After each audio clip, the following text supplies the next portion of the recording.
Chapter 5. Fatty and Larry learn a few things. At 10 o'clock the next morning, the 5 children and Buster were once again in the old summer house. Fatty looked important. He produced an enormous sheet of paper on which he had drawn the right and left footprint, life-size, with all its criss-cross markings on the rubber sole. It was really very good. The others stared at it. "Not bad, is it?" said Fatty, swelling up with importance, and, as usual, making a bad impression on the others by boasting. "Didn't I tell you I was good at drawing?" Larry nudged Pip and whispered in his ear. "Pull his leg a bit," he said. Pip grinned and wondered what Larry was going to do. Larry took the drawing and looked at it solemnly. "Quite good, except that I think you've got the tail a bit wrong," he said. Pip joined in at once. "Well, I think the ears are the wrong shape too," he said. "At least, the one on the right is." Fatty gaped and looked at his drawing to make sure it was the right one. Yes, it was a copy of the footprints all right. Then what were Larry and Pip talking about? "Of course, they say that hands are the most difficult thing to draw," said Larry, looking at the drawing carefully again, his head on one side. "Now, I think Fatty ought to learn a bit more about hands." Daisy tried to hide a giggle. Bets was most amazed and looked at the drawing, trying to discover the tail, ears, and hands that Larry and Pip were so unaccountably chatting about. Fatty went purple with rage.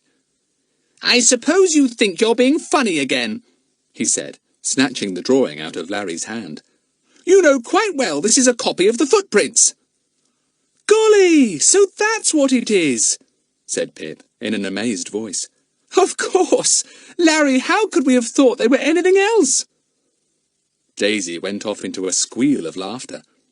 Fatty folded up the paper and looked thoroughly offended. Buster jumped up onto his knee and licked his master's nose. Bets put everything right in her simple manner. "Well," she said, astonished, "it was all a joke, wasn't it, Larry? I looked at that drawing, and I could quite well see it was really a marvellous copy of those footprints we saw. I couldn't imagine what you and Pip were talking about. Fatty, I wish I could draw as well as you can." Fatty had got up to go, but now he sat down again. The others grinned. It was a shame to tease poor old Fatty, but really he did have such a very good opinion of himself. "I've just shortly written down a few notes about yesterday," said Larry, drawing a small notebook out of his pocket. He opened it and read quickly the list of clues they already had. He held out his hand for Fatty's drawing. "I think it had better go with the notes," he said.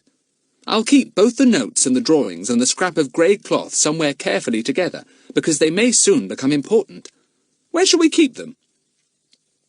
"There's a loose board just behind you in the wall of the summer house," said Pip eagerly. "I used to hide things there when I was little, like Bets. It would be a fine place to put anything now. No one would ever think of looking there." He showed the others the loose board. Buster was most interested in it, stood up on the bench and scraped hard at it. "He thinks there's a rabbit behind it," said Bets. The notebook, the matchbox with the grey rag, and Fatty's drawing were carefully put behind the loose board, which was then dragged into place again. All the children felt pleased to have a hidey-hole like that. "Now what are our plans for today?" said Pip. "We must get on with the solving of the mystery, you know. We don't want the police to find out everything before we do." "Well, one or more of us must interview Mrs. Minns, the cook," said Larry.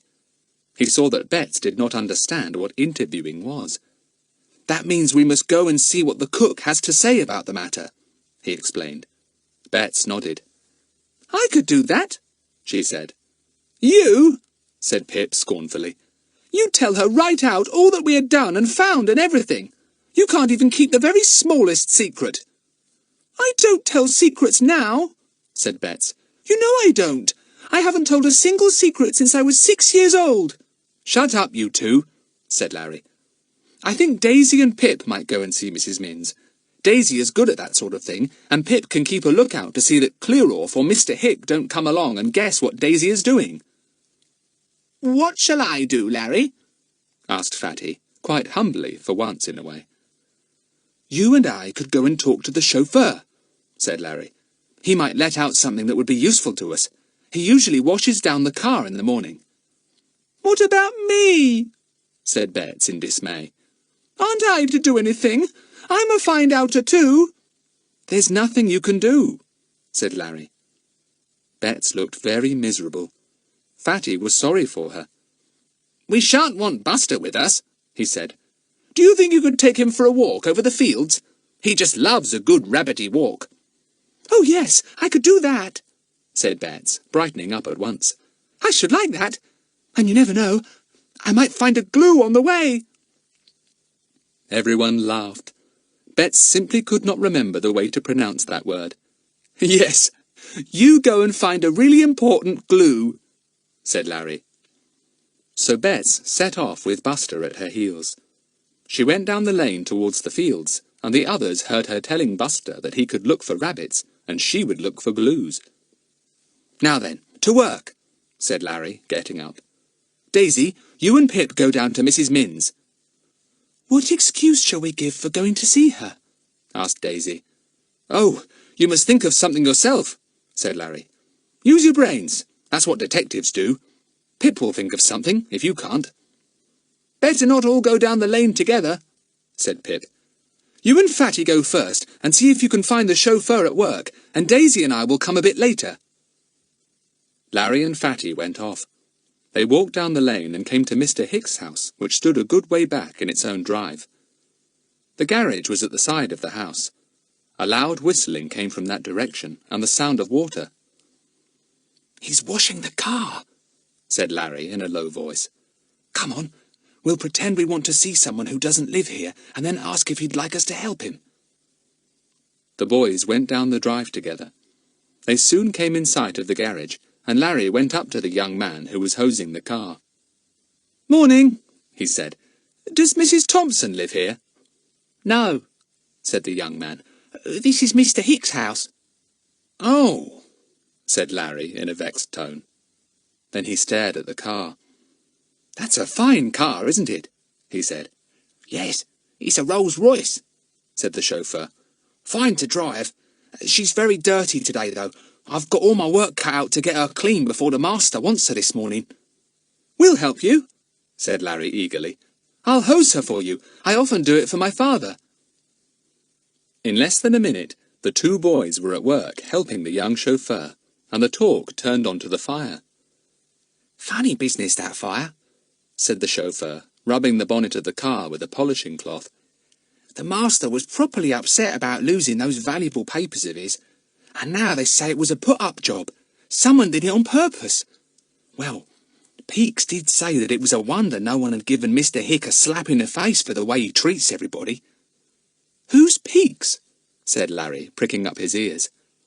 "Peeks was his manservant, sort of valet and secretary mixed," said the chauffeur. "He's gone now. Went off the day of the fire." "Why did he go?" asked Fatty innocently. "Got kicked out," said the chauffeur. "Mr. Hick gave him his money, and he went. My word, there was a fine old quarrel between them too." "Whatever about?" said Larry. "Well, it seems that Mr. Hick found out that Peeks sometimes wore his clothes," said the chauffeur. "You see, he and the master were much of a size, and Peeks used to fancy himself a bit. I've seen him prance out in Mr. Hick's dark blue suit, and his blue tie with the red spots, and his gold-topped stick too." "Oh," said Fatty. "And I suppose when Mr. Hick found that out, he was angry and told Mr. Peeks to go. Was Mr. Peeks very upset?" "You bet he was," said the chauffeur. "He came out to me, and the things he said about the master would make anybody's ears burn. Then off he went about 11 o'clock. His old mother lives in the next village, and I guess she was surprised to see Horace Peeks marching in, baggage and all, at that time of the morning." The two boys were each thinking the same thing. "It looks as if Mr. Peeks burnt the cottage. We must find Mr. Peeks and see what he was doing that evening." There came a roar from a window overhead. "Thomas! Is that car done yet? What are you jabbering about down there? Do I pay you for jabbering? No, I do not." "That's the master," said Thomas in a low tone. "You better clear out. Thanks for your help." The boys looked up at the window. Mr. Hicks stood there, a cup of tea or cocoa in his hand, looking down furiously. "Mr. Hick and cup," said Larry with a giggle. "Dear old good-tempered Hiccup." Fatty exploded into a laugh. "We'll call him Hiccup," he said. "I say, we've got some news this morning, haven't we? I bet it was Mr. Peeks, Larry. I bet it was." "I wonder how Daisy and Pip are getting on," said Larry as they went down the drive. "I believe I can hear them chattering away somewhere. I guess they won't have such exciting news as we have."